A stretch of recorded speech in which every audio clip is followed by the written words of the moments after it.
befinden uns jetzt auf unserem Betrieb. Wir bewirtschaften einen Milchviehbetrieb mit rein Fleckvieh und da sind 60 Milchkühe mit der weiblichen Nachzucht. Und wir haben eine Durchschnittsleistung von 10.500 Liter Milch. Und ja, uns ist sehr wichtig, dass die Kuh ausreichend Milch geben. Aufs Alter legen wir sehr viel Wert, auf einen gesunden Fuß, auf die Bemuskelung, auf Fleischigsein und auch die Größe. Also speziell auf Exterieur legen wir großen Wert. Und das ist der Vorteil beim Fleckvieh, dass das halt wirklich eine Zweinutzungsrasse ist. Also da sind die männlichen Stiefkälber auch was wert, beim Mastbetrieb und so. Und auch die Kühe, was älter sind, da kriegt man nur schon das Geld dann vom Schlachtbetrieb.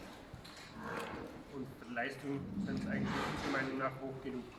Sie sind eigentlich recht problemlos, die Zellen nicht so anfällig und einfach gute Melker. Und haben ein bisschen den Körper, was, wenn sie mal krank sind, macht es ihnen nicht so schlimm was.